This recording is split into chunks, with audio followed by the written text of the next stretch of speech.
Welcome to What to Watch with me, Toby Earle, the show which has been stockpiling Brexit stories because they're soon to end at midnight on the 29th of March.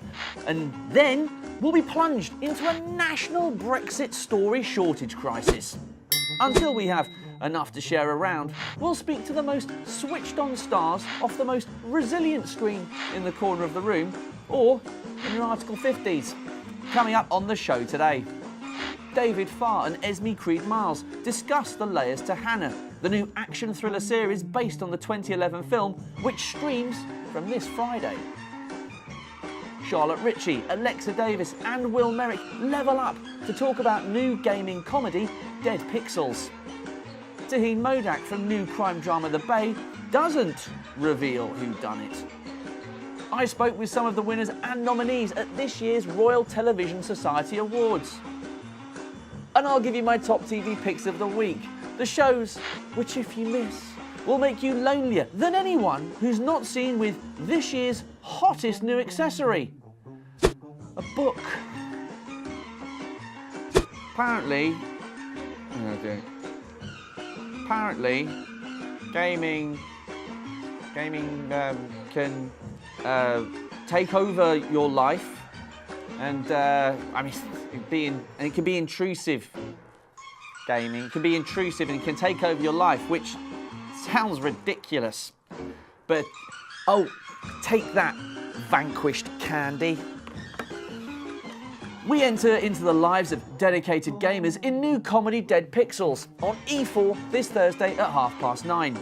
Alexa Davies and Will Merrick star as single-minded players of the fictional fantasy game Kingdom Scrolls, while Charlotte Ritchie's character Alison prefers things IRL.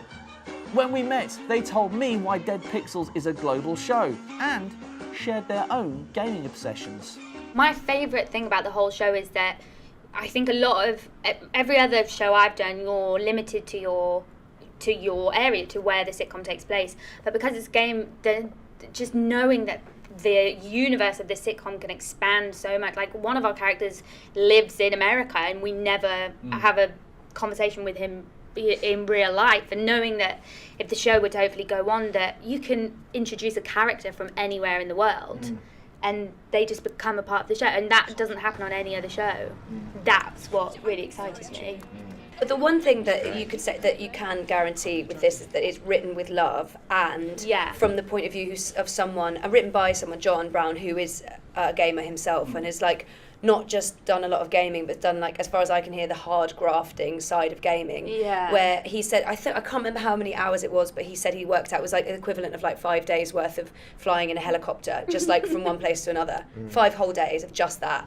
Yeah. So I feel like if someone's gone through that, they've sort of earned their stripes to write about the highs and lows of gaming. I think you really see it with Meg and Nikki because they're such introverts, but in Kingdom Scrolls they become different people because they can, and they feel happy and comfortable there. And I do think it gives them an outlet, and it means that they have a way of expressing themselves and being happy and communicating. Especially, I think without the game, Meg and Nikki probably would never talk to anybody. No. So in a way, it's really healthy. Yeah. The male part of this triangle isn't the sex mad figure of the group, which is like more often than not the guy is. Yeah. And Meg's libido is so visceral, and it just gets throughout the whole series. Like, I mean, it's like that. Like, she's just she's something has awoken in her, as she says in the first ep, and she's just like growling. She wants to get hers, Yeah. And Nicky isn't so fussed at that point in his life. He just isn't where Meg is. But I love Meg's overshare. You really do relate. Have you stayed up late gaming to the point? It's like affected my mental health sometimes. And it's like they're such a big part, and working up to it is such a big part of the game, that once you get there, I go to bed really early, so if it's like 6 p.m, it's like, okay, I'm going to stop. No, but if I like, I'm not going to lie, 9:30 most times. Yeah. And like, if I'm there at 9:30 still, and I've just died again, and I have to go again, then I need to stay up because I can't go to bed, because then I'm not going to sleep well. Also, does it feel like it's like you can't go with the last 3.5 hours not getting, like, I you need can't to have achieved wasted something. that. Yeah. It would feel like a waste if you hadn't achieved Yeah. that. I haven't really had it. I had it once when I used to play The Sims, and my friend and I used to compete to like get as much money with the cheats. I've had a bit of gaming addiction, but nothing like I've watched the first like 3 series of Arrested Development. I don't know how many times I watched that. I actually went through a period once of putting it on and then putting the laptop like somewhere in the room and just going to sleep to it. I found it really soothing. Yeah. So I know good. those first few series of Arrested Development quite well. Now for what we call WTW. PC, T, Q, O, T, W. What to watch's pop culture Twitter quote of the week? What a celebrity said on Twitter this week. We will find it. We will bind it. We will stick it with glue, glue, glue. We will stickle it, every little bit of it. We will fix it like new, new, new. Tweeted the stripy storytelling cat Bagpuss in response to a story about a mouse repeatedly tidying up odds and ends left out in a shed. However, as yet, Bagpuss hasn't offered the mouse a job at his shop where broken things are fixed. Put your money where your cloth mouth is, BP. Last week, the Royal Television Society Awards gave their royal seal of approval to the programmes which have led the pack over the last year. I don my best ermine and tiara to speak with nominees and winners, including Lennie James, Samson Kayo and Lucian Msamati. You know, one of the joys of being storytellers is that we are able to touch the essence of things.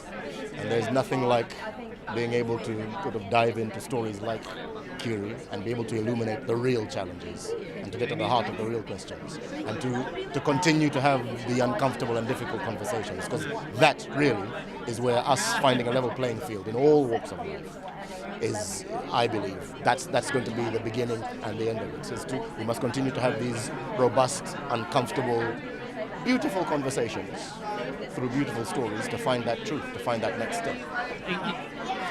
I think people are slowly but surely putting holes in various walls and removing bricks. But more importantly than that, I think there are enough people who are now in a place to be able to say, we cannot be ignored anymore. We just cannot. So, you know, more power to us, say I. Well, the thing is, I'm excited. There was a lot of long fought arguments in the writers' room to get this done, just because there's so many different, subject matters that we wanted to touch on. So, and to do it in such comedic way is quite difficult. So I'm excited that the rest of the team are on board, and we kind of managed to really get things done and get it was very natural in a sense. So it was really cool. Yeah, and that was one of the only reasons why I took it on, because it was risky. I don't really. I like comedy that's unsafe, because it deals with stereotypes and other sort of things that people speak about in the WhatsApp group but don't bring to real life. So I thought, let's talk about those things that they speak about in the WhatsApp group and bring them to real life. So just to get this straight, WhatsApp is the inspiration behind the RTS nominated. WhatsApp created Famalam. No, AK will kill me. But no, it is that thing though. It's that thing where you have the conversations with your close ones that you wouldn't normally have in public. So it's bringing that to light, essentially. Well, it seems a little bit trite to say it means a lot, but it does really mean a lot. The RTS have been very supportive of me over the years, and I'm glad that it got recognition. I'm particularly glad that our actress Alice Feedman's got the best breakthrough start kind of nomination. That kind of means a lot to us. The rest of us are kind of old hands at it, and the nominations are almost more important than anything else, really, because it's harder to get them than it is to win this thing. Well, the fact of the matter is I'm exploring a subject matter that I'm trying to take seriously, and I'm trying to do it as real as possible, and more often than not, the child is not found. So I'm exploring what that does to a family, and what that does to a community, and what that does to my particular strange character. And in season 2, there will be more twists and turns, and hopefully I won't leave people raw, but I will defy expectations. I think we're in a golden age of television, and I think in the golden age people have become very good at doing television. I'm trying not to do television. I'm trying to tell as realistic a story as I can on television. I'm not trying to repeat something that someone's seen before.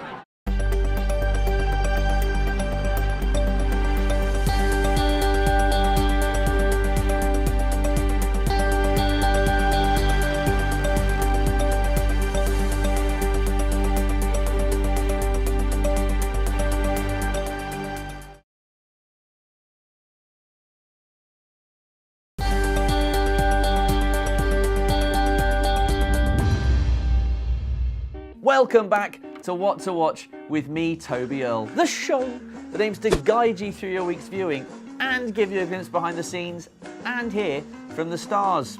Coming up, I'll give you the TV picks of the week, which are almost as good as France's EU minister calling her cat Brexit because it meows loudly to be let out, but won't actually leave. But first, Londoner Taheen Modak has dived into his first TV role as DC Ahmed Karim, the rookie family liaison officer in crime drama The Bay.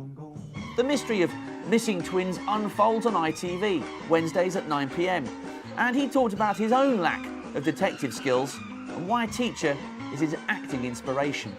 He's desperate to prove himself. Big time. Well, I say desperate, that's unfair. He's keen to prove himself. He's really, really keen. He's just had a baby. Which is crazy. I'm 22, but he's about 27, and he's just had a baby, and he's recently been married, and so I think that in itself is what pushes him to be a family liaison officer, and having a child means he wants to do it well. He wants to prove to his family and use those skill sets that he's now having to use at home in the job as well. And I think the relationship between him and Lisa is quite funny. And I think people, what I've heard at screenings and stuff, that people have found that little twosome quite exciting because it's quite an unlikely pairing.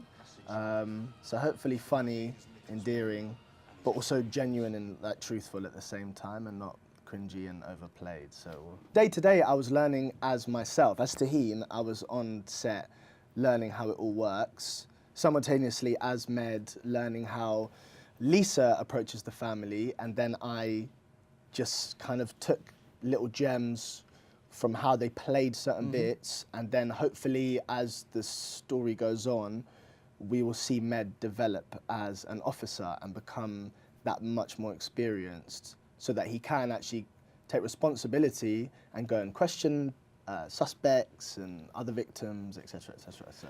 And what's your gut instinct like with people? Like if he's allowed to go out and talk to people and find out what's going on, and he also thinks something might be up, but what's your gut instinct like around perhaps maybe the script when you were reading it, thinking, "Well, I think I know what's going on here." Well, I read the script countless times before doing the job, and I thought we went into rehearsal on day one.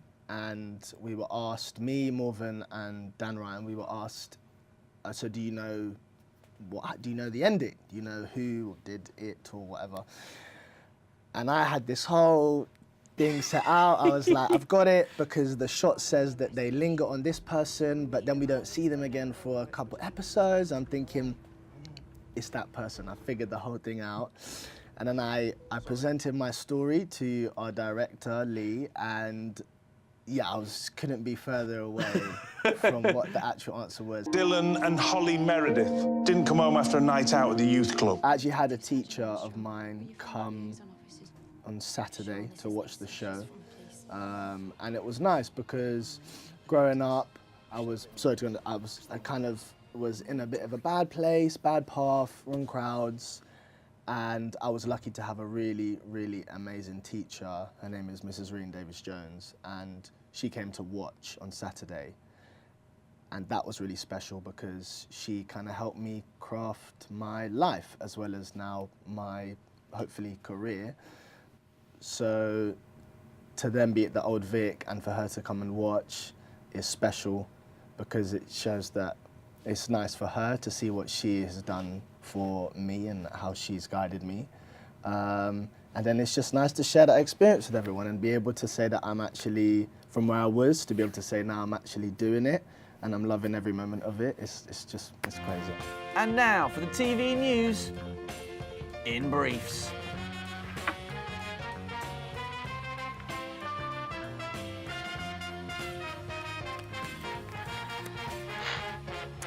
In Here's the First Image of Eva Green in new drama The Luminaries news. Here's the first image of Eva Green in new drama The Luminaries, an adaptation of the Man Booker Prize winning novel about the New Zealand gold rush in the 1860s. It has not been announced if it's a contractual obligation for Green to wear green all the time. And that was the TV news in briefs.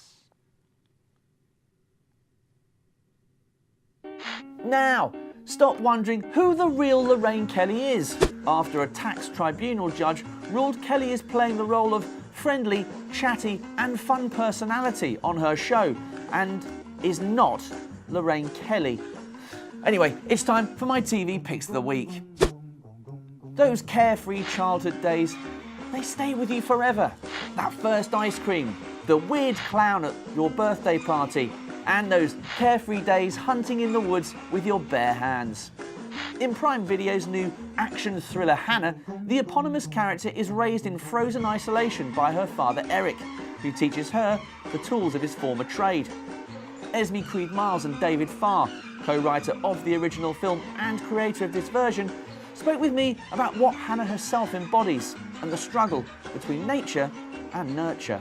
For me, this show is literally about nurture nature and which one drives you, and can you escape the predestination that certain things give you in life? Can you existentially, can you control your own existence? And yeah, Dave is an existentialist. I don't know if he believes in destiny. Do you believe in destiny? I'd love not to believe in it. Yeah, and I think I don't believe in it. I think I am an existentialist, but I think that is a struggle, and for a young woman, it is a real struggle. Yeah, women aren't allowed to be existentialist. But they are in this series. But they are in this series. Thank you, David. so I think you've tapped into what I think the whole thing's about, really, which is can she really become what she wants to become? Existentialism is, I think, sort of male tropism genius, the Camus of this world. I think women are seen not to be included in part of that club, and that any kind of mental health with regard to women or a disillusionment towards, I don't know, the metaphysical nature of being is completely disregarded. She's born of the forest, and so Born of the forest. I had two women sort of in my head.